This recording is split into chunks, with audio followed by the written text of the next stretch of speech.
Speaker, the minister proposes this new tax increase on every single dollar that a fisherman earns inside of his small business. There is no $250,000 exemption for him. Even if he just earns $1,000, he'll have to pay the tax increase. We forget it's not just our wonderful farmers that feed us, but it's also our fishermen. Will the finance minister amend her bill to ensure that there will not be a single fish harvester anywhere in Canada that will face a tax increase? The Honourable Government House Leader. Mr. Speaker, I grew up in Atlantic, Canada. I grew up as the grandson of 2 dairy farmers. I grew up around an awful lot of fishers. I grew up around people who worked with their hands and didn't think that electricians got electricity from the sky, but rather they got it in, plugged from the wall. What I would like to challenge... Wow, really convincing there, buddy. He should gather all of the electricians who think that they should not pay over $250,000 on capital gains. I'll get together all the electricians who think that a buck is a buck is a buck. We'll compare. The Honourable Leader of the Official Opposition. Will they exempt electricians from this tax hike? The Honourable Deputy Prime Minister. Mr. Speaker, for the past couple of years, the Conservative leader has been cosplaying a friend of union workers. But yesterday, we called his bluff, and they know it. Here's what the president of the CLC said. She's so confident in what she's saying Conservative leader that she has to read her talking that points. An ordinary worker flipping burgers for a living should be taxed on 100% of their income, while his CEO friends making millions from flipping stocks should be taxed on only half of their income. That is what the Conservatives believe, and it is shameful. Wow. The Honourable Leader of the Official... Wow. Mr. Speaker, there are many union workers who have rental properties that they invest in. Will the minister make the commitment that no union worker will have to pay this tax increase? The Honourable Government House Leader. I don't know which union workers that he's talking to, but the union workers that I talk to and that we talk to and dialogue with and that the finance minister just quoted are people who believe in solidarity, who believe in caring for others, who believe in dental plans and child care and the Canada Child Benefit and every other single thing that this leader has voted against. The very things that this fairness tax measure will pay for. So yes, Mr. Speaker, we accept the leader's challenge. Let's talk to union members and see what side of the equation they come down on. It was at this moment he knew he fucked up. Est-ce que la ministre... Would the minister agree to an amendment to her tax hike that would exempt carpenters, plumbers, electricians, and farmers? Yes or no? Pierre's got him right where he wants him. Innovation. Mr. Speaker, what I can tell you is that fairness is at the core of Canadian identity. People in Shawinigan and in Carleton understand that in a fair society, fairness is fundamental. And that's why in our last budget, we made changes to the capital gains tax, which will enable us to reinvest in the economy, in our workers, in housing. But surprise, Mr. Speaker, the Conservatives are against tax fairness. Imagine they're against tax fairness. We on this side of the House will always be on the side of workers and the middle class and on the side of Canadians. The Honourable Leader of the Official Opposition. Data, Dr. Jack Mintz calculated that 50% of those who will pay this tax increase earn less than $120,000 a year, and 10% earn less than $18,000 a year. No, we don't have to dispute these numbers. Why don't we just make it simple and make it clear? Will the minister accept an amendment to exempt anyone who earns less than $120,000 a year from this tax increase? Yes or no? The Honourable Minister of Finance. Mr. Speaker, actually, there is a $250,000 threshold. So the new rate kicks in only after you've made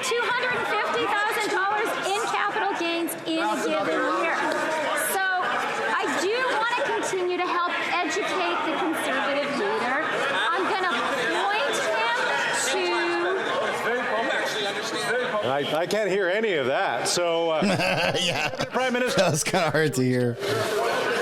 I'm grateful, Mr. Speaker, because it does seem that the Conservative leader, who for baffling reasons wants to take all the questions, maybe to show off his ignorance, doesn't actually understand. Uh-oh. I would ask the Honourable Deputy Prime Minister maybe to retract that and finish that. I gave enough grace to allow to repeat. The Honourable Deputy Prime Minister. Okay, I'm sorry. I retract that. So let me just say, it was baffling to me. That's probably the first time she's ever said sorry in her entire life. Is taking all of the questions to show he doesn't really understand what we're doing, but it gives me a chance to explain it to him. So it only kicks in after 250,000 of capital gains does this new level. The Honourable Leader of the Official Opposition. Mr. Speaker, I just gave that minister more than 20 opportunities to prove that what she was saying was true. I asked her, and she refused, if she'd give an exemption to her tax hike to carpenters, farmers, fishermen, plumbers, union workers, restaurant owners, electricians. She said no. She said no to exempting people who earn less than $120,000 a year. Why? Because we know that that's exactly who she's going after. She's going to rob the people who pay the bills in this country. Oh, wow. For obese and out-of-control spending. Why won't she finally end the ripoff? Holy shit. Wow. The Honourable Deputy Prime Minister. That was really good. Mr. Speaker, yesterday our government gave every single Conservative MP a chance to stand on the side of working people, of teachers, of nurses, of electricians, of carpenters, of welders. They cannot wiggle out of the shocking position they took. They took a position on the side of multimillionaires against working people and against fairness. But now all of Canadians know where they stand. Question period today. A point of order, the Honourable Leader of the Official Opposition. Mr. Speaker, I believe if you seek it, you will find unanimous consent following. I'm already hearing a number of the Honourable Leader of the Official Opposition. I just want to... They don't even know what he's going to say. Are you kidding me? Folks, give me a second here. Wow. The Honourable Leader of the Official Opposition has the floor.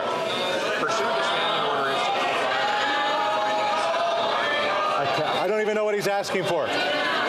They don't even know what he's asking for, and they're heckling him. I cannot hear him. Ladies and gentlemen, I can't hear. Oh my God. It's in order, or if it isn't. So, the Leader of the Official Opposition has the floor until I say otherwise. The Honourable Leader of the Official Opposition. That the House call on the Liberal government to enshrine into law that the bottom 99.8... I'm just going to consult for a second here. Oh no, he muted the mic, bro. You were so good. You were so good till now. I don't have consent, so I apologize to the Honourable Member. Wow. I don't normally watch. The House will now proceed to the taking of the deferred. I normally don't watch that. Normally, right when after the Green Party does their little shtick. Prime Minister and Minister of Finance. Mr. Speaker, since we're asking questions of MPs, I have a why she can't answer? Leader of the opposition. I'd like to know how much heating That's interesting. 19-room government mansion that he lives in costs. That would be interesting for Canadians to understand. And, you know, the good news for Canadians is we're helping them with the cost of heating with the carbon rebate. So I want to know, did his family cash their carbon rebate check? It's almost $1,000. The Honourable Leader of the Opposition. I can tell the member that I pay for my own vacations and that of my family. There you go. Drop W in the chat for Pierre. Canadians who pay for their own vacations are also paying too much for food. We have a bill, a common sense conservative bill, C-2, 3, 4. It would take the carbon tax off the farmers that feed us and the consumers that desperately need to put nutrition on their table. Will the Prime Minister stop blocking the bill, pass this law so that Canadians can afford food? Something's going on with my dog. I'll be right back, everyone. Prime Minister and Minister. Hold the fort down. You know, Mr. Speaker, people who live in glass houses really should not throw stones. And the Leader of the Opposition may be bragging about what he pays for, but I think Canadians should understand he doesn't pay any rent on that 19-room mansion that he lives in. In fact, he's been on the government payroll for more than 20 years, and he qualified for a full pension at 35, Mr. Speaker. And now he wants to take the rebates away from Ontario families. $1,000 a year, he wants to take that away.